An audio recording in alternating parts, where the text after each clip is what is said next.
On the University of Wisconsin Board of Regents, there's a lot of discussion as to how you vote, which way or the other. The answer is really simple. Is it in the best interest of students? You vote yes. If it's not in the best interest of students, you vote no. The same analysis needs to be done in Washington. It can't be looked at outside party, outside interest. Is this in the best interest of the people of southeastern Wisconsin? You vote yes. If it's not in the best interest of the people of southeastern Wisconsin, you vote no. About 15 years ago, right out of college, I worked for Paul Ryan for just over a year, did economic and budget policy work for him before I returned to Wisconsin. My personal background is different than his, and it's different probably than other people in this race.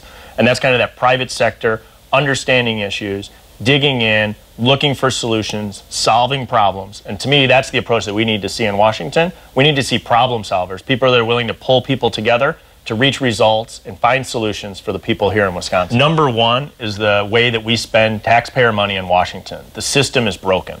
And what we need to do is have a process as to how we identify what are the priorities that require funding, fund those priorities, identify things that are not priorities, and not fund those priorities. Currently, we have a system that's kind of a nonstop crisis factory as to how we go about spending federal money.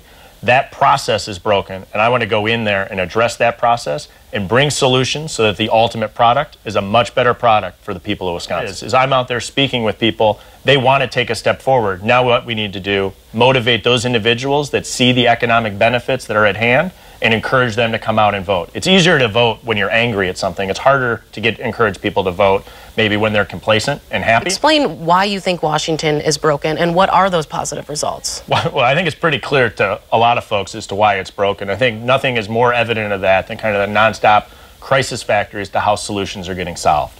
And so everyone is waiting to the final hour, making a decision that doesn't benefit anyone, rather than sitting down in a room, identifying what the problem is, and finding proper solutions for it. In Washington, where you have an ongoing cycle of spending, the government has slowed back and not done a good job of government oversight. Sure, I'm a supporter of the Second Amendment, but I think what we need to do more than anything is enforce the laws that are on the books. And what we've seen in a handful of instances is where the enforcement side has broken down, and that's broken down probably on two cases. It's broken down both on the federal level and federal enforcement of gun laws that are on the books, and it's broken down in the state level and state enforcement of laws that are already on the books. And more than anything, what we need to do is enforce the laws that are on the books, and we could solve a lot of the problems that are out there. Would you be open to anything like, there's ideas out there arming teachers, banning bump stocks, any of those that you would support? There's a whole number of solutions that are out there, but I think first and foremost is let's enforce the rules that are on the books now, and let's make some immediate progress before we even need to get to that type of a conversation.